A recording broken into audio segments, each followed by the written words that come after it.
Bonjour, aujourd'hui on va voir comment câbler un câble RJ45. Pour cela on va avoir besoin d'une pince à sertir qui va nous permettre de couper ou de dénuder notre câble comme on veut ainsi que l'assertir. Deux fiches RJ45 et de deux appareils de mesure dont on va parler plus tard. Ils vont juste nous permettre de savoir si notre câble est mis correctement ou de savoir la longueur de notre câble en fonction de l'appareil. Alors, je mets tout ça de côté et je prends mon câble RJ45. Enfin, sur lequel je vais mettre un plug RJ45. Alors, pour commencer, je vais devoir dénuder mon câble. Donc pour cela, je le mets à l'endroit qui est fait pour, juste ici. Et je dénude plus ou moins 1 cm. Plus ou moins 1 cm. Hop, voilà. Je tourne. Et il suffit juste que je tire, rien de plus simple. Et c'est dénudé. Ensuite, je vais séparer mes câbles. Car on peut voir qu'au milieu, il y a une petite languette qui va nous embêter quand on va sertir notre fiche. Donc je les écarte. À l'aide de la pince, je le coupe. Voilà. Et on peut voir qu'il est coupé. Hop. Voilà. Je sépare chacun des câbles pour avoir plus facile après à les positionner.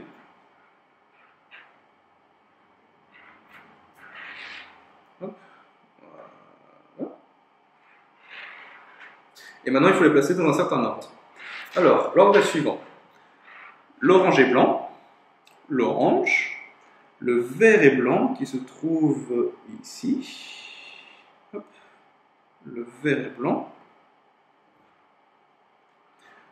le bleu est blanc.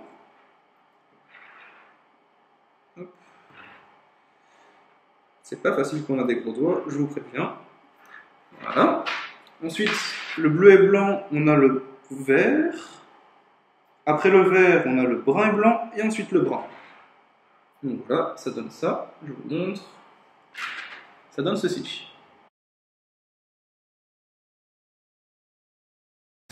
Ensuite, on va égaliser nos câbles de sorte à ce que quand on va rentrer notre câble dans le plug RJ45, notre gaine en plastique ici, grise, en fait, va rentrer à ce niveau-là. En fait, va rentrer jusque ici, plus ou moins.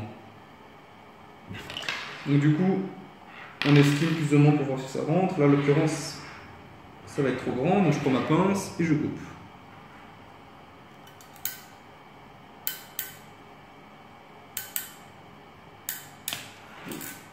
Hop, voilà. Et je rentre le tout de mon plug RJ45. Là, on enfonce le tout. Et là, on peut voir que ce n'est pas bon. Notre gaine ici ne rentre pas complètement ici. Plus ou moins à cet endroit. Donc, ce qu'on va faire, on va retirer et on va couper encore un petit peu de câble. Donc, là, je retire juste un tout petit peu de câble. Pas grand chose. Et ça permettra en plus de les égaliser. Donc voilà, une fois que c'est de nouveau bien mis comme il faut dans le bon ordre, on réinsère.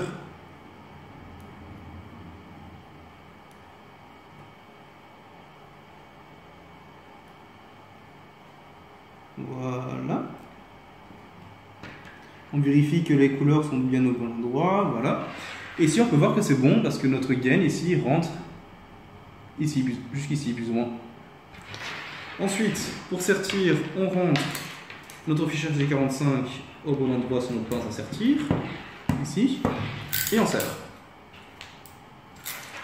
Une fois que c'est serti, on enlève et notre câble est prêt. Alors préalablement j'ai déjà fait le deuxième embout, comme ça on peut directement tester. Alors pour tester, on va commencer avec le premier appareil. Celui-ci, il suffit de mettre ici, à cet endroit-là et à cet endroit-là, nos fiches RJ45, d'appuyer sur le bouton. Les LED ici vont nous indiquer si le câble est bien connecté où il faut. Ici, ça va nous dire s'il est connecté en parallèle, et là, si les fils sont croisés. Donc, on prend le câble, on le met à l'endroit prévu pour. Voilà, comme ceci. Et on appuie sur le bouton. Voilà. Là, on peut voir que tous les LED sont allumés et que notre câble est mis en parallèle. Ce qui est bien avec celui-ci, c'est qu'on peut en fait enlever ce petit module. Et ça nous permet en fait de mesurer des câbles qui sont très grands et qui sont déjà installés en fait. Donc c'est un très bon outil pour des installations qui sont déjà faites. Alors, on enlève le câble et on prend le deuxième appareil. Alors cet appareil ici est un peu plus complet en fait. Il va nous permettre de faire la même chose que celui-ci, donc tester les câbles pour voir s'ils sont bien mis, mais aussi de savoir la longueur des câbles. Alors, pour faire tout ça, il suffit de rentrer nos câbles RJ45 juste au-dessus de l'appareil. Voilà. On l'allume. Une fois qu'il est allumé, on appuie sur n'importe quel bouton pour le lancer. Et là, on voit en fait, on a différents menus. On a un menu qui va nous permettre de savoir si les fils sont connectés correctement entre eux et aussi de savoir s'il y a une interruption dans le câble.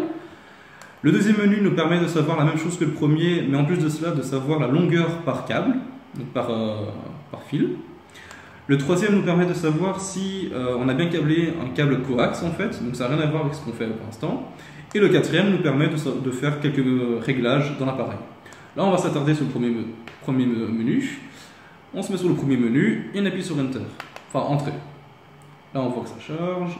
Et hop, on peut voir en fait que le câble 1 est bien connecté avec le câble 1, le 2 avec le 2, et ainsi de suite jusqu'au 8.